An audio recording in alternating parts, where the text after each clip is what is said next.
In 2013, the world was introduced to The Last of Us, a game developed by Naughty Dog who had great success with such franchises as Crash Bandicoot, the Jak series, and Uncharted.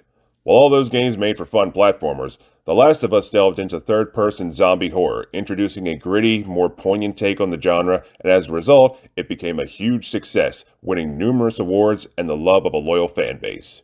It was a game known for its storytelling, which was at times brutal and unsettling, but at the heart of the game is the story of Joel and Ellie, a grouchy older man who's been tasked with delivering a 14-year-old girl who possibly holds the cure for mankind across post-apocalyptic America while fighting off swarms of infected humans, making allies along the way, and growing closer as surrogate father and daughter. Now, historically, live-action video game adaptations haven't been well received, and even though an adaptation of The Last of Us on HBO sounded like a great idea, it's far from perfect. I should make a point to mention that I'm not a purist, and I do favor minor deviations from the source material when necessary, so long as it serves the story. I firmly believe that not everything translates from one medium to another. There are times when something seen in a video game or read in a novel doesn't make sense on screen, so you have to make changes in order for the audience to visually digest what's going on.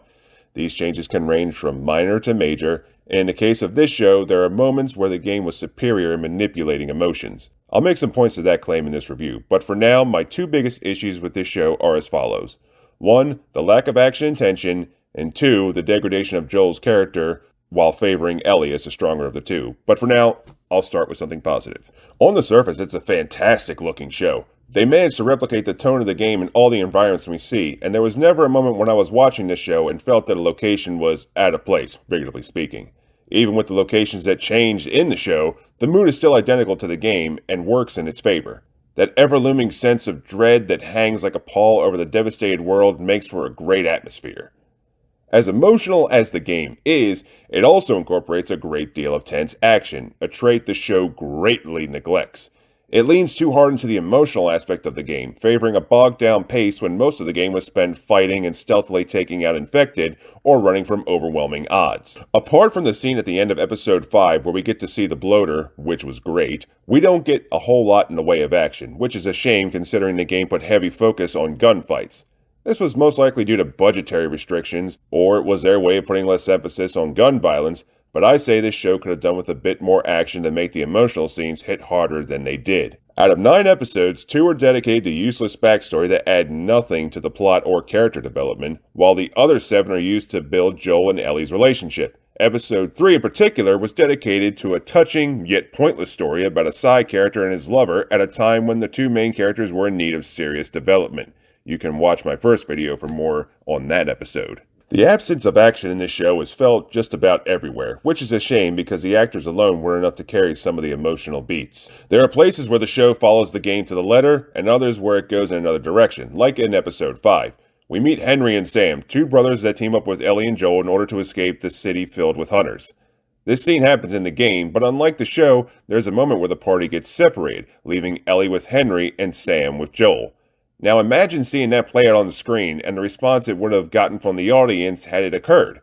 Especially when you consider they made Sam death in the show. Not sure why they felt that was necessary, but okay. Another thing I liked about the show is how it took lines directly from the game and incorporated them into the dialogue. This made me happy because there were some great moments in the game that deserved to be highlighted. However, some of those lines feel out of order in relation to the game narrative. They come at different points in the show, and because of this, the emotional impact feels lessened. Whether this is due to the pacing or the acting is up for debate. But there's one exchange I'd like to focus on and how the show builds up to it versus the game. The line where Joel says, "You're right, you're not my daughter." When you finally reach Tommy in the game, there's some hostility between him and Joel. Joel wants to lighten his load because he knows Tommy used to be a firefly, so it stands to reason that he would be better to look after Ellie. Tommy refuses as he has a new life and gave up being a firefly. The two nearly come to blows when the past is brought up, and we see that there are some unresolved feelings between them. But the fight is interrupted when raiders attack. The two work together to fight through the attack and get back to Ellie and Tommy's wife Maria. When they finally do, Tommy sees how Joel checks on Ellie and asks if she is alright. He doesn't berate her or treat her like cargo, he acts like a concerned father, and it's in that moment Tommy understands why his older brother came to him. They have another discussion about where to find the fireflies, and Ellie overhears this and takes off on horseback. Tommy and Joel track her down to an abandoned house with a brief fight scene along the way. When they reach the house, Joel and Ellie have a heart-to-heart where Ellie explains that Maria told her about Joel's daughter Sarah, prompting Ellie to point out that she isn't her.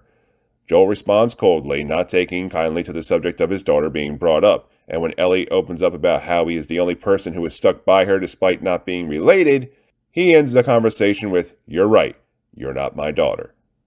This is followed up with another raider attack, then a short horse ride where things finally have a chance to cool off. It's then that Joel tells Ellie to give the horse back to Tommy so the two of them can continue on together.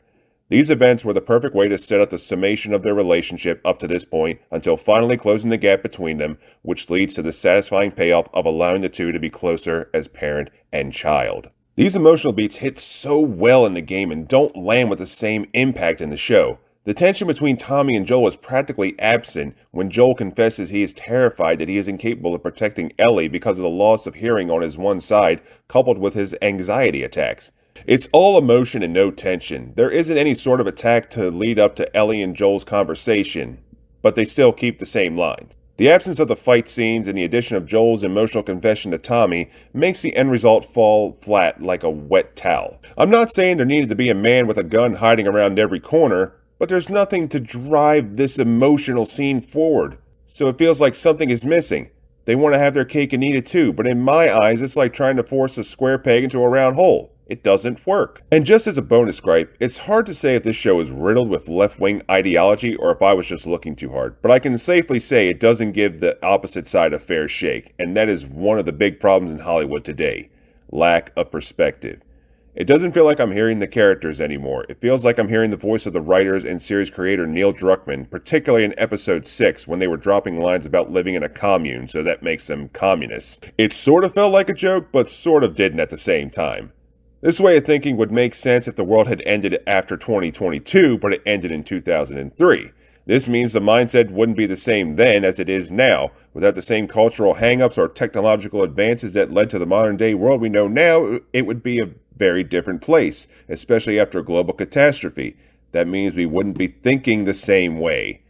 It also doesn't help that they changed the cannibals in episode 8 into a group of religious nutjobs. Another example of the writer's narrow-minded views coming through in the form of a show that should have been about family, which leads me to my second issue. Now we come to Joel. Joel's backstory is one that makes it easy to connect with him. He loses his daughter at the start of the outbreak, and this makes for a powerful story when Ellie enters. His weaknesses in the game are more mental than physical. He's closed off and cold after losing his daughter, and we see the wall that he built up over time gradually come down while on his journey with Ellie. This is the mark of a strong character, a masculine one if you will. They don't always make the reasons for their stoicism known, but through their actions you can see their hearts are in the right place. This is also rewarded with brief moments of character development that give very little yet tell so much. When you have a stoic character giving some sort of minute explanation as to why they are the way they are, it feels intimate, as if the cracks in their wall are beginning to show, giving the promise of seeing more of their heart in the future. This, of course, is shared with very few characters, which makes the relationship between Joel and Ellie all the better. Once they gradually accept each other as surrogate father and daughter, the relationship is allowed to take root and go to greater depths. Giving Joel physical weaknesses and spelling out his fears in the show felt like a step down.